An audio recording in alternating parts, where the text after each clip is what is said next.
who is the most beautiful girl in this school? I want to know. Nana, I want boys to answer this question. I want any boy who will stand up and tell me that this is the most beautiful girl in this school. You get a prize. Who? Boys? Anybody willing to talk? Boys? Okay. Now let me ask girls. Boys are feeling shy. Okay, for the girls, I want to know the most handsome boy in this school. The most handsome boy in this school. Girls, can you point? Okay, let's hear her. Tell me the most handsome boy in this school. Enechinemelu, where are you? Enechinemelu, where are you? Where are you? Please come forward. Come forward.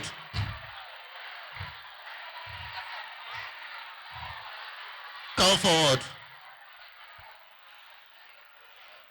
Is he handsome? Is he handsome? It's okay. It's okay. Is there anyone more handsome than him? Who? Any other girl who wants to call? I want girl. Who else? Who else? Come forward, fast. Stand here to the middle. She doesn't agree that this is the most handsome boy. You have somebody? Wait, let me allow her to. Pay attention. Yes. our principal. Principal. No, I mean within the students.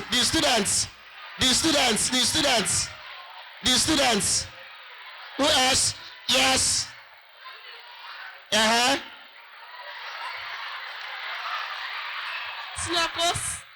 Senior Kosi. Who is Senior Kosi? Senior Kosi, come forward. Senior Kosi, come forward. It's okay. Senior Kosi, come forward.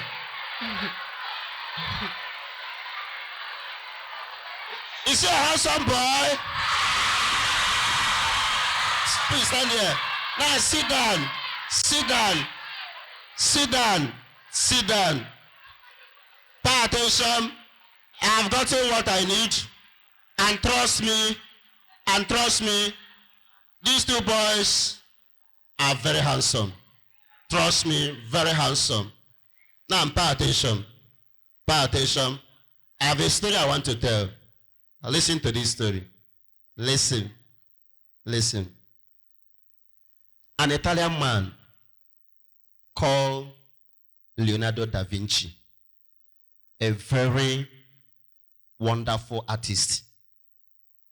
One day, he was reading the New Testament, and he was reading about the apostles of Jesus. And he read the Last Supper, where Jesus ate the Last Supper with his apostles. And after reading, he wanted to create the picture of the Last Supper. But remember, during the time of Jesus, there was nothing like photo camera, smartphones, or cameras you used to snap people. There was nothing like that. So there was no record of their faces. But he was reading the Bible and trying to creatively imagine how their faces looked like. So he read in the Bible that there was an apostle of Jesus called Peter, who was highly temperamental, easily given to anger and rage. When Jesus was about to be arrested, he was the one that brought out a machete and cut off the ear of the chief priest's servant. And Jesus said, Peter, put your sword in the shield. So he was highly temperamental. So this man wanted to draw the face of Peter. He looked around and saw a cantankerous human being, somebody who fights. Maybe in this school there is a student who fights all the time. Please don't call that person. Don't call that person, please. So this man approached the person and said, please, can I use your face to draw the face of Peter? Because you are temperamental, you are violent, you are courageous. The man said, no problem, or you draw me. The man stood, he drew him. He wanted to draw the face of John the Beloved, very gentle, beloved apostle. He went to a gentle, calm, quiet boy and requested to use his face to draw the face of John. The person obliged. He wanted to draw James and John. James, the son of Zebedee. Remember, they were ambitious. They wanted to be ahead of other apostles. And then he looked around and saw a very ambitious student who has continued to take first position, a great achiever. I went to her and said, I love the way you would strive for success. I love your drive. Can I use your face to draw the face of James? The person said, no problem, use. And then there was a particular person who argues, who doesn't accept anything. If you ask him, if you tell him he said, lie, it's not true, he begins to argue. He went and said, can I use your face to draw the face of Thomas? Because you argue all the time. The person said, no problem, use my face. And then he has finished drawing all the apostles. Remaining one person. Remaining one person. Judas Iscariot. Pay attention. Pay attention. Now, before he drew Judas Iscariot, you are seeing the pictures there. This is beautiful. Before he drew Judas Iscariot, he saw a very handsome, sweet, gentle boy. As handsome as Chinecherem and Senior Krosi. Krosi. And Senior Krosi. And he approached one of them and said, please, can I use your face to draw the face of Jesus Christ? And nature was like, it's okay now, beautiful face. And Leonardo sat down and drew a perfect rendition of this handsome face. Now, remaining one picture to complete the 12 apostles. It was the picture of Judas Iscariot. And he started looking for whom to use his face. First year, no success. Second year, no success. Third year, no success. For 5 years, he was looking for whose face he's going to use to draw the face of Judas Iscariot.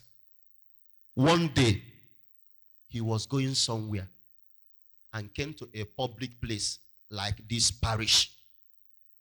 And he saw a beggar who was at the gate begging for alms. And he stood at a reasonable distance and was observing this beggar. And he noticed something weird and queer about this beggar. This beggar was a grabbing type. If he begs you for money and you refuse to give him, he will almost launch an attack. He would like to fight you. So he was observing this beggar, very grabbing beggar. So after observing him for a while, he quietly approached this beggar and said, please, I want to enter into an agreement with you. The beggar said, what is that? He said, please, can I use your face to draw the face of Judas Iscariot? I'm going to pay you a handsome money. The moment he said this, the beggar broke out into this loud cry. The beggar started crying. When he started crying, this artist was thrown aback, was thrown off balance. He couldn't make sense of why the beggar was crying. So he turned to the beggar and said, I'm so sorry. Did I offend you? Why are you crying? I'm sorry. It's okay. But I mean to pay you. The beggar kept crying and said, so you don't know me? The artist said, no, you. I've never met you in my life. The beggar said, you lie. You have met me. The artist said, I've never seen you ever since I was born. He said, you lie. You have met me. I've never met you. You lie. This to and fro argument. And the artist said, how can I be lying? I've never met you. And the beggar told the artist something that broke his heart. Do you know what he told him? Maybe when next I visit your school, I will tell you. I didn't say I'm not going to tell you. I said maybe when next I visit your school, I will tell you. You want me to say it now? You want me to say it now? This is going to scare you. You want to be scared? Oh yeah, pay attention. Let me tell you. Pay attention. Pay attention. This beggar turned to this artist and said, 5 years ago, you came to me requesting to use my face to draw the face of Jesus Christ. Now, after 5 years, you came back requesting to use that same face to draw the face of a devil. The face of Judas Iscariot, a criminal. The moment this man said this, the beggar moved, the artist moved back, looked at this man, and saw some features that resembled the man he used his face 5 years ago to draw the face of Jesus Christ. The artist exclaimed in alarm and said, my God, what happened to you? What happened?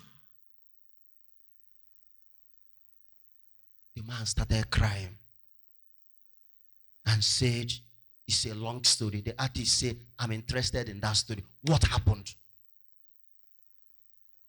Please, you see this beautiful face. You see this handsome face. This face, you see the way your classmates said the most handsome person in this school is senior nature, and then Kosi. Is it possible that in 5 years' time, in 10 years' time, that Chinecherem will be a tout out there, raping girls, stealing, using gun to shoot people and scamming people? Is it possible? Is it possible that Senior Kosi will in next 10 years become the next Anini and the ritualist?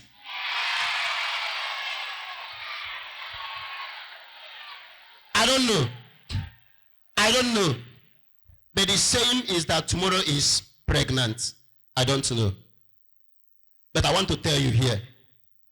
If you don't succeed tomorrow, if you end up becoming a hooligan tomorrow, one of the most heartbreaking questions ever asked is this one the artist asks this man, what happened?